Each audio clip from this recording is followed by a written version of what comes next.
Welcome to Layer the Alchemist, where we discuss all things heavy metal and hard rock. On today's episode, my answers to your questions. I made a video about a week ago celebrating 500 subscribers, and I said, send me your questions, send me your video suggestions. And so I am replying to those here today. Thank you again to everybody for breaking that 500 subscriber milestone. I really appreciate all the questions you sent me. I appreciate all the comments that people give me on the videos. So I thought it would be fun today too to do it from a different location. I am outside on my lanai. For those that don't know, a lanai, it's a real kind of Florida thing. It's an enclosed, screened-in porch area. The room right behind me is where I record my videos at the Layer. All right, make sure you hang around to the end of the video too. I'm going to be talking about some upcoming videos that I have in the works, so hang around for that. Let's get right into it. Physical Format Rock and Roll says, I would like to see an episode where you talk about some albums you love that people might be surprised you listen to. Great suggestion, because I do listen to a lot of different types of music. I will definitely make a video on that. He also asks, I'd like to hear about the album that really got you started in rock and roll. That album for me was AC/DC's Back in Black. It was 1980. I saw a video of them on TV doing You Shook Me All Night Long, and that did it for me. It got me started. I was kind of into Kiss before that. I had an uncle that was only 10 years older than me, and he had all the Kiss records. But it was really when I heard AC/DC, You Shook Me All Night Long, and the album Back in Black that really ignited the flame that is still burning today. He also says, I would like to hear about some of your favorite concerts. I went to Wacken. Wacken is one of the biggest metal festivals in the world. Happens in Wacken, Germany. And I saw Slayer there. And seeing Slayer with 100,000 metalheads was just beyond awesome. Seeing Candlemass for the first time was a big one for me because I'm a big Candlemass fan. Seeing Black Sabbath when they reunited with Ozzy was awesome. All right, Rocket Rod. What are some of the bigger bands you have supported or toured with while in Sinister Realm? For those that don't know, I was when I lived in Pennsylvania, I was in a band called Sinister Realm that was a traditional metal band. We put out 3 CDs, and we really didn't open up for a lot of bigger bands. We opened up for Lizzie Borden and Accept. That was really, really cool. But unfortunately where we lived, whenever the bigger bands came in, they played at a club that you had to pay to play. And I remember Halford came in, and I called up the club and was like, hey, we've got a pretty decent following around here. We'd be the perfect band to open up for Halford. And they just immediately said $2,000. You got to pay us $2,000. We'll give you 100 tickets to sell as you wish. And I didn't have $2,000, so we couldn't do it. So unfortunately, we never opened up for as many bigger bands as we probably should have. Okay, he also says, would love to see you do a top 5 or 10 NWO BHM, New Wave of British Heavy Metal albums video. Yes, I will definitely do that because I am a big fan of the New Wave of British Heavy Metal. JC Rock and Metal Reviews asks, what was your first album you ever bought? First 45, first cassette, first CD, first 8-track? I think the first album I bought was Van Halen, the first Van Halen album. And the first thing I ever remember buying, though, was a 45 of Kiss's Dr. Love. I bought that with like my own allowance money. The first cassette I bought, I don't remember exactly. I'm going to guess it was probably maybe Black Sabbath, Paranoid. I was buying records first for a little while, but I can't remember exactly what my first cassette was. My first CD, though, I do remember was AC/DC's Flick of the Switch. Remember, I bought a portable CD player from a friend in the early 90s. I say portable in quotes because it was this massive thing. And I went out and I didn't have any CDs, so I went out and I bought Flick of the Switch. And I can remember being blown away by how quiet it was between songs. Coming from cassettes. First 8-track. 8-tracks were a little before my time, but I did have an uncle that gave me a box of 8-tracks when I was really young. I guess he was moving on from them. And it was stuff like Led Zeppelin and Jethro Tull and Elton John and stuff inside there. So I do have that memory. Jewel Wheeler, do you have a favorite band? And if you do, which band? Oh, man, tough question. My big core bands for me, the bands that I always come back to are Maiden, Priest, Dio, Sabbath, Ozzy, AC/DC. I'll throw Candlemass in there also. So it's really hard to pick, but if you force my hand on it, I would probably say Black Sabbath. BP asks, what is your name and age? I'm the Alchemist. No, my name is John, and my age just sometimes surprises people. I'm 50. I will turn 51 in March. A lot of people say I look younger than I am. Usually my reply to them is that the light in here is bad. If you saw me in better lighting, you'd see how old I really look. He also asked, what city do you live? I live in Tampa, Florida. What do you think of Iggy Pop and his early band, the Stooges? I'll be honest, I'm not super familiar with Iggy Pop. I don't really own a lot of his stuff, although I do have the Stooges Raw Power, and I do like that album, so maybe it's something I've got to explore more. I'm not a huge punk fan, so that probably explains why I don't know a whole lot about Iggy Pop. He also asked, can you talk on the late, great Frank Zappa? Yes, I will definitely do that. I am a huge Frank Zappa fan. I plan on making a video called Navigating the Zappa Catalog, because Zappa has so many albums. And if you pick the wrong Zappa album, you may get turned off to him. And he has so much different stuff, jazz fusion stuff, rock stuff, classical stuff. And I'm just going to talk more on Zappa in general, because I really do love Frank Zappa. It's just I haven't figured out the best way to go about it and where I want to start with Frank Zappa. Joe Dredd asks, heavy thoughts. Why do you think metal and rock fans still buy physical media? It's a good question. I think part of it is because a lot of hard rock and metal fans are on the older age spectrum, and they remember buying physical media, so they still do that. And also I think metal and hard rock is really good at packaging things. Tool, for instance, Iron Maiden. Also metal and hard rock, they put out albums that are meant as albums. They don't really put out singles like electronic artists and rappers tend to put out singles. So it just sort of encourages you to buy the whole album and experience the whole thing. He also asked, guilty pleasures, what do you listen to when no one is around? I'm going to make a video on that. I will say that I listen to like a lot of some electronic stuff like dark wave and electronic goth type stuff. Also would love to get your perspective on the influence of Emperor. Yeah, they are a very influential band, not only in the early Norwegian black metal scene, but also for the whole like kind of symphonic black metal for sure, like Dimmu Borgir, bands like that, and just that whole extreme symphonic metal. I would say that Emperor is a big influence there. Damon Scott, who are your top 5 favorite vocalists of all time? Wow, hard question, man. I probably have to break that into like rock and metal. From the rock side, Steve Perry. I love Steve Perry. Freddie Mercury. Graham Bonnet. Maybe John Anderson from Yes. If I threw in a 5th one, I'm going to go really old school on you here with rock and roll. Elvis Presley. I love Elvis Presley. From metal, definitely Ronnie James Dio is my number 1. Rob Halford, Bruce Dickinson. I'd throw Messiah Marcolin in there, the singer from Candlemass. And Eric Adams from Man of War. And also Hansi from Blind Guardian. Those are some of my favorites. Okay, Honey Badger. A question is, would you say there was a renaissance of progressive rock metal in the early 2000s with bands like Tool, Mastodon, Mars Volta, and Porcupine Tree? Yes, absolutely. I totally agree with that. In the early 2000s, there was really this sort of resurgence. Mastodon, Tool, who are some Opeth. I'd definitely throw Opeth in there, you know, a band that started that sort of resurgence of that, which then triggered a resurgence of 70s progressive rock and bands that were sort of influenced by that, but by doing the new thing with it, you know, bands like Spock's Beard and Porcupine Tree, Steve Wilson, and stuff like that. Cassette Mayhem, Iron Maiden or Judas Priest? Such a short question, but so difficult to answer. They are 2 of my favorite bands, and I sort of put Priest and Maiden. They sit in a similar slot for me, whereas I put Black Sabbath in one area, AC/DC in another. Priest and Maiden, they're very in a similar world to me, so it's very, very hard to pick.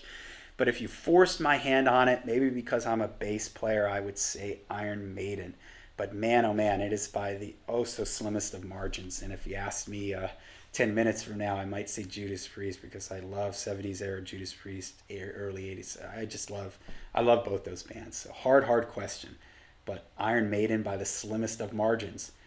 Aaron Mother Alamare. My favorite genre of metal is sleaze metal, especially the late 80s, early 90s era. Are you familiar with and like the bands Sweet F.A., Spread Eagle, The Four Horsemen, and Sister Whiskey? I do know Sweet F.A. and Spread Eagle. Can't say I'm a huge fan of sleaze metal, but I do sometimes get in the mood for like some late 80s LA Sunset Strip kind of stuff. Crash Diet is a band that jumps out at me at the top of my head, just sort of from that whole thing. I'll have to check out some of those other bands. Not hugely familiar with a lot of that, but I do get in the mood for that stuff every now and then. So maybe I'll have to make a video on some of that stuff. BP says, would love a review on Iggy Pop, Frank Zappa, SRV, Rory Gallagher. All good suggestions. I mentioned Frank Zappa and Iggy Pop. Then the Stooges already. SRV, I love Texas Flood. Rory Gallagher, I got to be honest, I'm not really familiar with a lot of his stuff, but I do have some of his stuff. We'll have to dig back into it and make a video on it. All the World's a Stage. You have asks question. You have access to a time machine. What concert do you go to? Well, I would probably go to people that aren't around anymore. You know, I'd go to see Ozzy with Randy Rhoads. I'd go to see The Doors with Jim Morrison. I'd go to see Jimi Hendrix. You know, all those people that have left us too soon.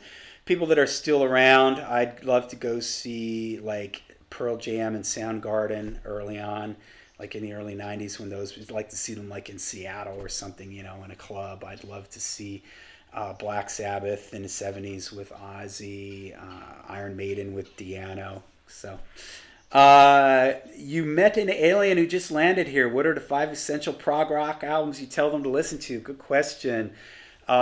King Crimson and the Quarter of the Crimson King. Yes, the first Yes album. Genesis, The Lamb Lies Down on Broadway. Rush, 2112. I'd even throw in there Jethro Tull, Thick as a Brick. So there you go. Those are the 4 that pop off the top of my head.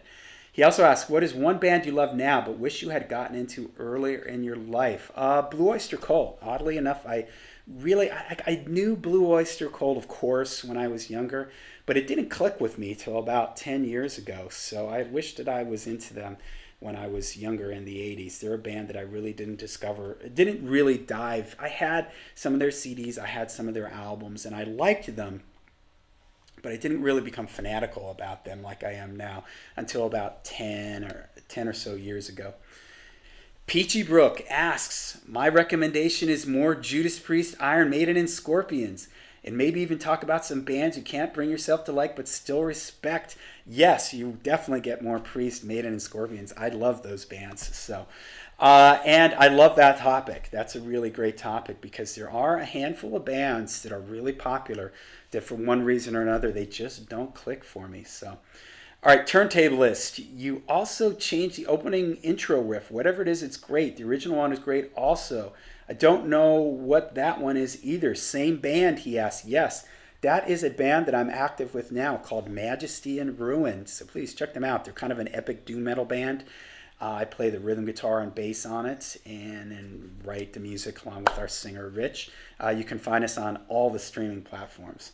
He goes, anyway, I'm fascinated by metal fans who can listen to bands like Slayer, Morbid Angel, Death, etc., and then do a 180 degree and like bands such as War and Poison and Cinderella. What's your take on hair metal? I mentioned this in some of my other videos. I'm a big fan of the first, what I call the first wave of hair metal. Early Motley, early Dokken, early who have I missed here? Twisted, Rat.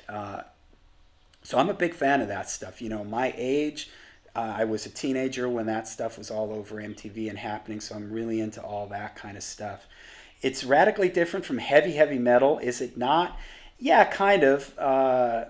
It is and it isn't. You know, there's elements of heavy metal, but yeah, it's definitely different than Slayer and the thrash metal bands, but I still consider it heavy metal, and there's a video that I'm going to make on genres and kind of talking about the whole LA, because I know that's sort of I think I might have made a video on this, the whole like, is it hair metal, is it air metal, you know, what should we call it and stuff, and just genre names.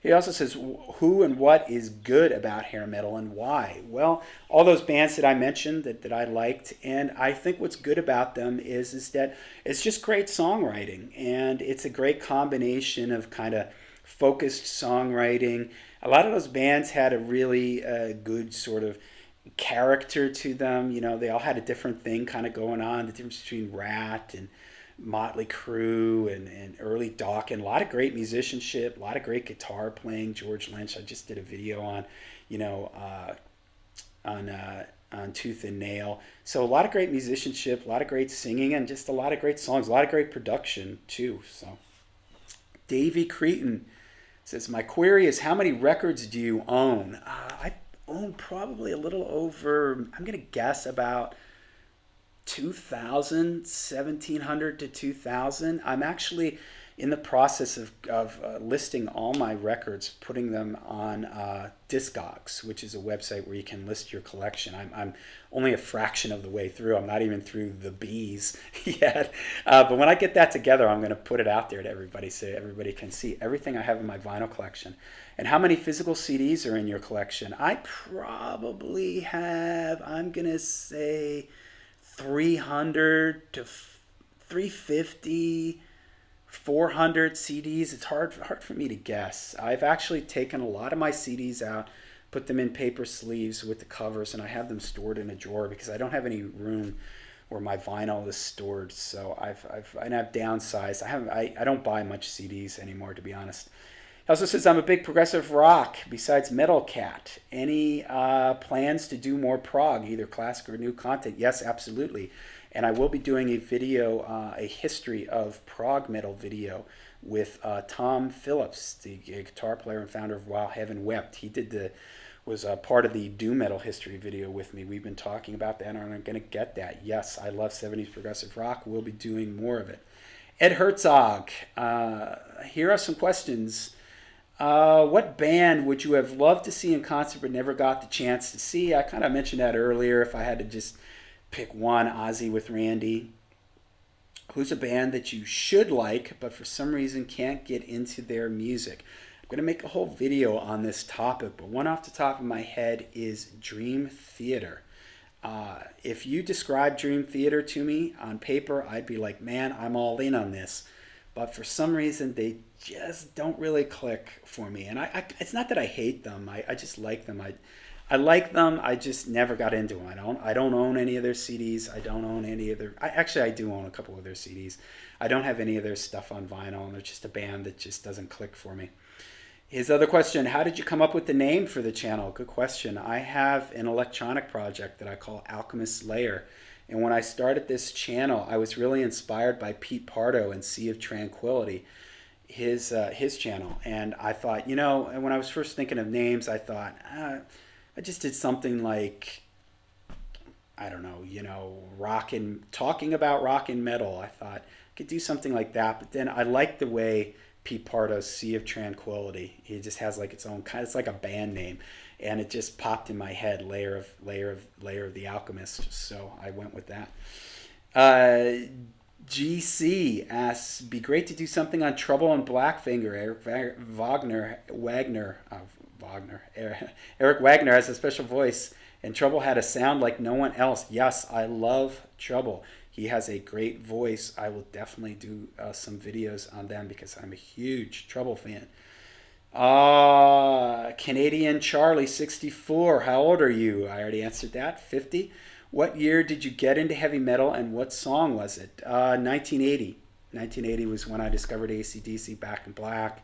That's when I heard Black Sabbath, Paranoid, if you want to say AC/DC's hard rock.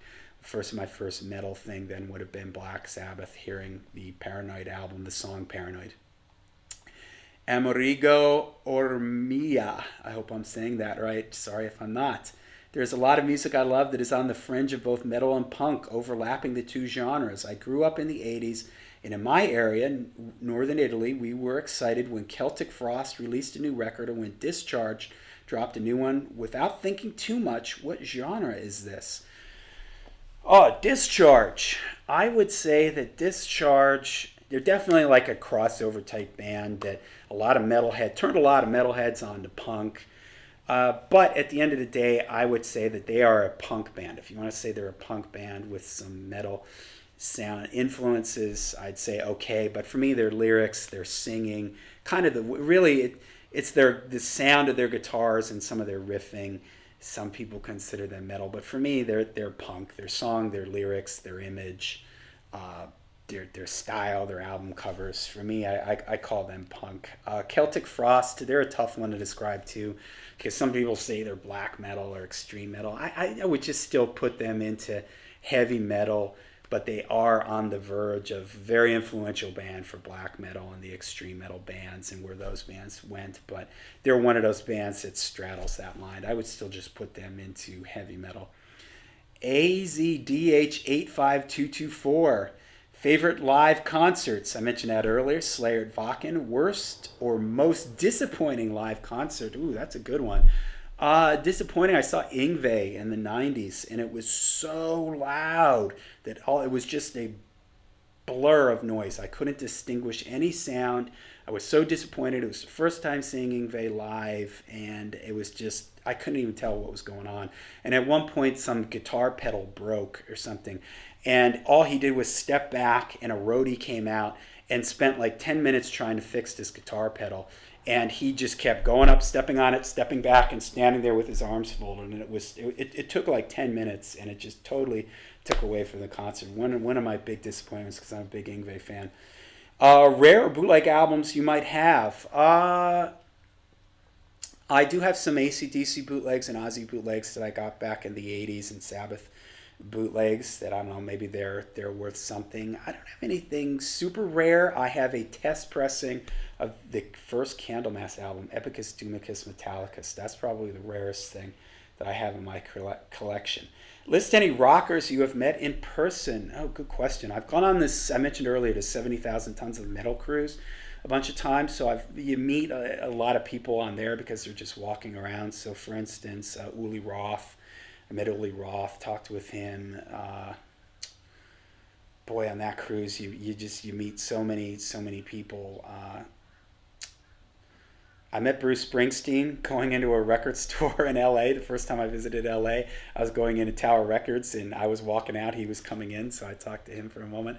Probably a famous person outside of the rock and metal world that I've met that might surprise some people is I met Tupac. Yeah, I used to work at a school in the inner city, Washington, D.C., and Tupac came and talked at the school. And he was hanging around afterwards talking to the teacher, so I got to meet Tupac. Top 5 jazz or instrumental albums. Wow. Return to Forever, Where Have I Known You Before, Charles Mingus, Stanley Clarke, his first album, Mahavishnu Orchestra, Intermounting Flame, Bill Evans, Sunday at the Village Vanguard, just to name a few. Top 10 Desert Island discs. Wow. Okay. Just really quickly off the top of my head. Black Sabbath, Bloody Sabbath, AC/DC, Power Age, Iron Maiden, Peace of Mind, Judas Priest, Defenders of the Faith. I'd also throw Stained Class in there. Jethro Tull, Thick as a Brick. Let's see, man. So many. I'm just going through it. Candlemass, Epicus Doomicus Metallicus. Jimi Hendrix, Are You Experienced? The Doors, the first album. Pink Floyd. What would I put? Animals. So those are just 10 off the top of my head that I would probably want to take them. It'd be impossible to narrow it down. Favorite concert Blu-rays. Candlemass. What is the name of it with the hand holding the it's got like hand holding a rosary beads on the front of it. I can't remember the name of it, but the one of them. There's also one of them from the 80s. I forget what it's called. I love that. Boy, that's a good question. I haven't watched a lot of Blu-rays in a long time. Favorite movies, rock inspired or not? From the rock into Spectrum, AC/DC's Let There Be Rock movie. This is Spinal Tap, the band, The Last Waltz.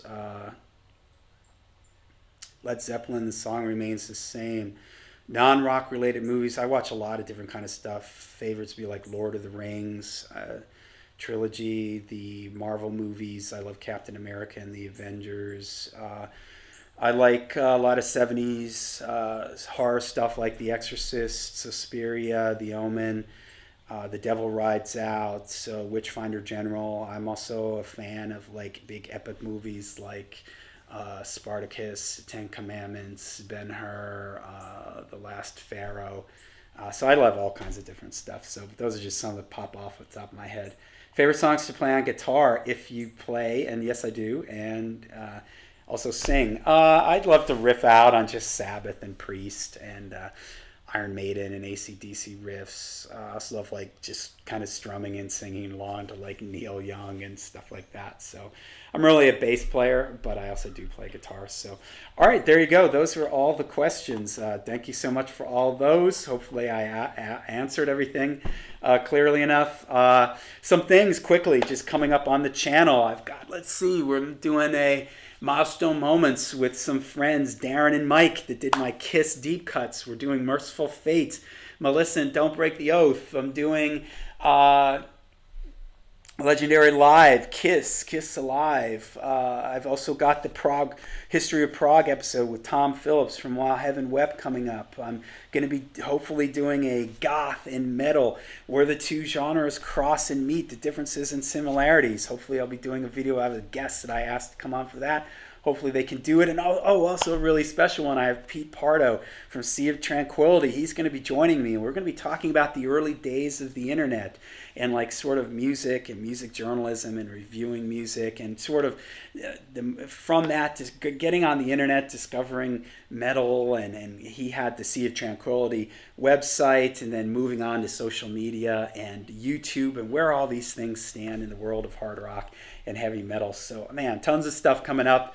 Thanks again, everybody. Thanks for your questions. Thanks for participating. All your comments, I appreciate it. All your suggestions.